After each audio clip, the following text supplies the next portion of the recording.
Alright, so how do we find this rolled in set? Well, first thing I like is the pencil. Roll in. And use a mirror or something so you can see what's going on. Once you see what's going on, you can memorize the feeling and then go from there. You can also use, which I like this one even more so, the little coffee stirrer. And why I like it is because, we get to the camera, there it is, the hole. You can actually blow air through it. And if you watch my body responding to it, there's compression here. This is higher compression, which is what we need for the upper register. And as I try to pass more air through it, my tongue raises naturally. This all engages. This engages. It's a really quick, easy way to show somebody the basics of the upper register, what it feels like. Is it exactly? No, but it's a good way to start. Okay? Another way is with the visualizer, which we've done video of me showing you how to make it. It's just a bottle, cap, lid, that you put a hole through the center. When you put a hole through the center, you can make it the size you really want or need, so it feels like your mouthpiece.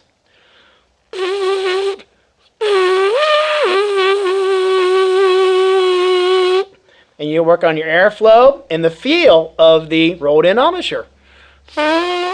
Now, if you take the cap off, it's a visualizer, and you can see what's going on.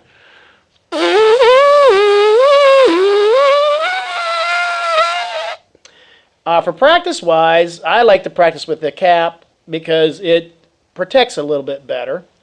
And it feels more like my mouthpiece because I made the hole as close as I could to the, the inner rim of my favorite mouthpiece to do it. And it has more resistance. If I take it without the cap, it has less resistance to it. But I can still work on my compression of the body and my tongue. So it works either way. It's just a preference of how you want to do it.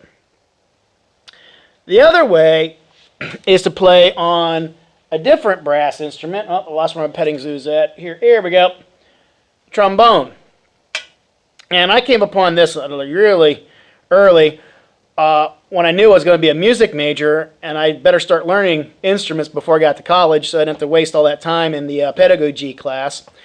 So I took up the trombone and I noticed, man, on trombone I can play a lot higher. Well, naturally being a trumpet player, we're used to smaller apertures, more compression. We get into this mouthpiece here, we can create the natural compression for the upper register because we're used to it.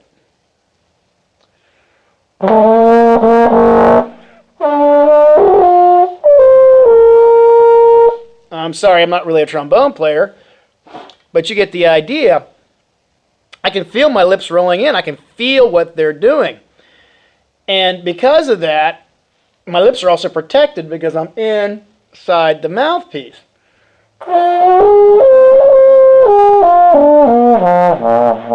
And of course, being a trumpet player, the low notes are a lot harder unless I spend more time practicing. But you can also just get a trombone mouthpiece and get used to it. Feel what your chops are doing in that mouthpiece. What's going on in there? How does it feel? And it will be easier to play higher.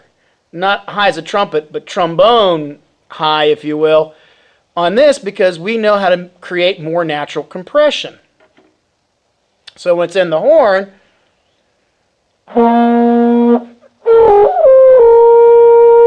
that's a high concert B flat or a high C for us relative to their octave range. So that's another way of taking a look at it, is the compression.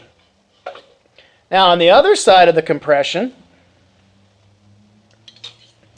is this little jewel. And this is a lot more compression because you have a smaller bore bell, and instrument. It's exactly half the size of a regular standard B-flat trumpet. It's going to require more compression to play, even in the low register. Okay, that is a low C on the piccolo, be a middle C on the regular trumpet. But what I found out when I started playing this is I didn't think of it as a trumpet per se. I thought of it more as a piccolo itself, or a flute in the upper register, learning how that felt and that compression, because when I played trombone, I played higher if I had more natural compression.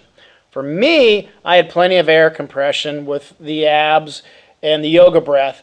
My issue was the chops, because my teachers would just tell me, more air.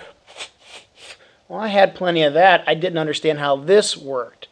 So I went about by trying different instruments and started to figure things out. Like, well, wait a minute, if I do this, I get compression here, I do that. So hopefully this is going to help you.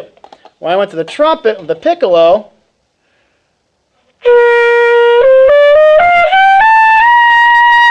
I backed way off and try to make everything as small and compact as possible.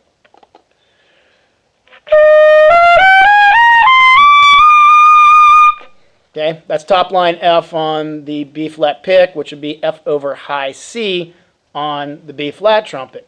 When I started doing that, I'm thinking that's kind of actually easy.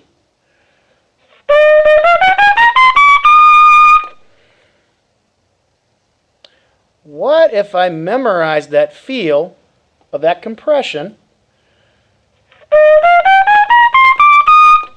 and applied it to my regular trumpet?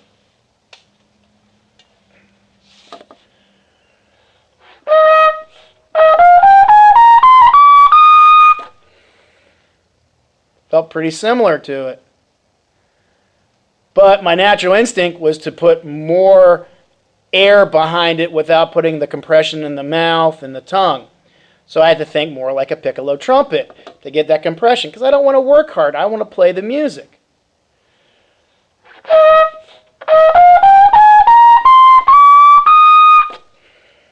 So that was a light bulb for me.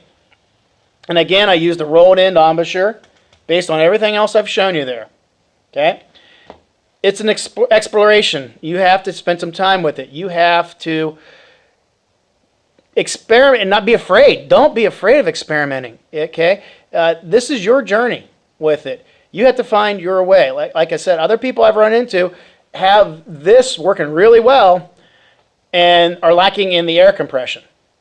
Okay? For some reason, everybody I was running into was really good at this aspect, and they would just tell me more air compression. Well, I already had that. That was not my problem. Find out where you're weak at. Find different approaches to it. Don't be afraid to look at other instruments. And if you need to, watch this video a couple times, especially this segment. See what I'm doing. And by all means, give me some questions and anything I can do to help you with that. It's about experimenting and seeing what can you incorporate from other things into that, because we all have different experiences, and bring your experiences to the plate. Bring them in there, because you're going to bring something that the rest of us don't know, and we're going to learn from it. This is all about sharing. Okay? Next up, I'm going to talk about the upper harmonics and how to find them.